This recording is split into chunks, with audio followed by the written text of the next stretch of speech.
कैसे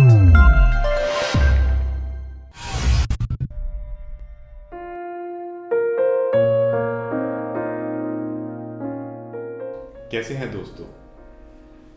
मैं अपनी ओपीडी में आजकल जो 50% लोग देख रहा हूं, उनका एक ही सवाल और एक ही तकलीफ होती है।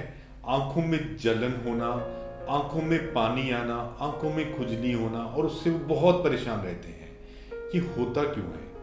इसका एक मुख्य कारण होता है हवा में जो एलर्जीज होती हैं, वो हमारी आंखों में ये सारे लक्षण पैदा करती हैं। वो एलर्जी हवा में आती कैसे है?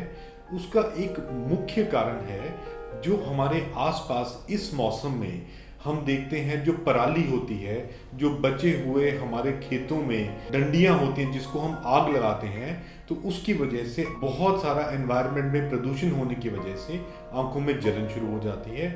दूसरा, जब भी मौसम बदलता है और फूल पत्ते खिलते हैं, तो उनके अंदर जो तत्व होते हैं, जो पोलन होते हैं, वो हवा में आ जाते हैं और वो हमें एलर्जी करते हैं।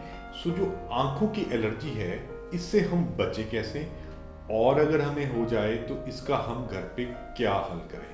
सबसे पहले इससे बचे कैसे? बचने का एक बड़ा ही सरल उपाय है। पहला उपाय, जब भी आप घर से बाहर निकलें तो एक चश्मा लगा के चाहे वो एक प्लेन चश्मा किसी भी चश्मे की दुकान से आपको मिल सकता है, तो उससे आपकी आंख जो है वो हवा के सीधे प्रभाव में नहीं आएगी, आपको एलर्जी बहुत कम होगी।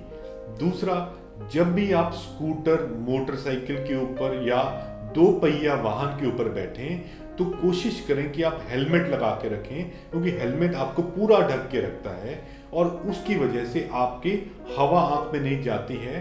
वो मैकेनिकल एलर्जी है जो हवा के बहाव या स्पीड की वजह से आपको आंखों में होती है। अब अगर आपकी आंखों में ये सारे लक्षण आ जाएं, जैसे कि आंखों का जलना, आंखों से पानी निकलना, आंखों में खुजली होना, तो इसमें क्या करना है आपको? सबसे पहली बात, आंखों को मसलना नहीं है।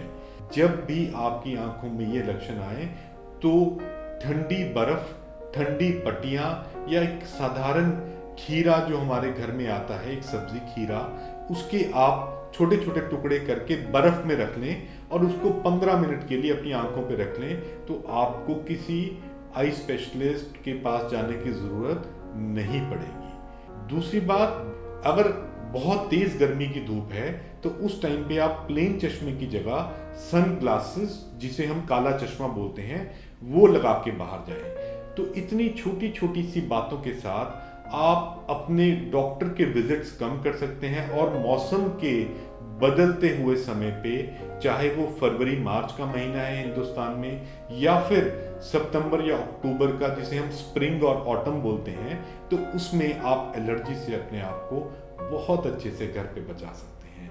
सो दोस्तों, बचे रहिए एलर्जी से, सुखद रहिए, और हमारी शुभकामनाएं आपके साथ।